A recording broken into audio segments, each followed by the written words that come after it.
Спасибо большое, что согласились поговорить с Bloomberg. Վլադիմիր Պուտինը դեռ չի որոշել առաջադրելու է արդյոք իր թեկնածությունը 2018-ի նախագահական ընտրություններում։ 4 տարի վարչապետի պաշտոնը զբաղեցնելուց հետո երրորդ անգամ Կրեմլ եկած Պուտինն այդ մասին ասել է Bloomberg գործակալությանը տված հարցազրույցում, մանրամասնելով, ում է տեսնում այդ աթոռին իր փոխարեն։ Այժմ մենք կանգնած ենք խորհրդարանական ընտրությունների շեմին, պետք է նախ դրանք հաղթահարենք, նայենք արդյունքներին եւ դրանից հետո անգամ մեզ կմնա առնվազն 2 տարի մինչեւ հաջորդ նախագահական ընտրություններ։ Այդ իսկ պատճառով խիստ վաղ է խոսել այդ մասին։ Ավելին, ժամանակակից շատ արագ փոփոխվող աշխարհում այդ մասին խոսելն ուղղակի վնասակար է, հայտարարել է Վլադիմիր Պուտինը։ Ռուսաստանի առաջնորդը միաժամանակ նշել է, եթե ինքը այդուամենայնիվ որոշի չառաջադրվել, իր հետնորդը պետք է լինի բավական երիտասարդ, բայց հասուն թեկնածու։ Հստակ կանոններ չնշելով Պուտինը միաժամանակ խոստացել է հետնորդին փոխանցել Ռուսաստանի զարգացման իր տեսլականը։ Անկախ այն բանից, թե ինչ քաղաքական կարիերա կունենանք, ինչ կորոշենք 2018-ից հետո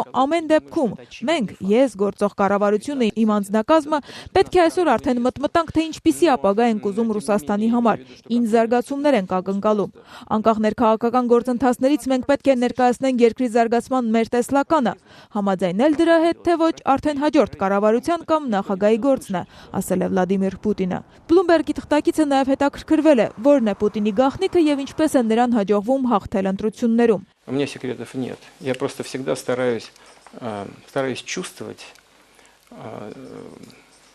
чувствовать настроение людей, чувствовать их потребности. Ես ընդամենը փորձում եմ միշտ զգալ մարդկանց տրամադրությունները, կարծիքները, նրանց կարիքները, խնդրի լուծման այս կամ այն տարբերակի վերաբերյալ գերակայությունները, հենց դրանցով եմ կողմնորոշվում, ասել է նա։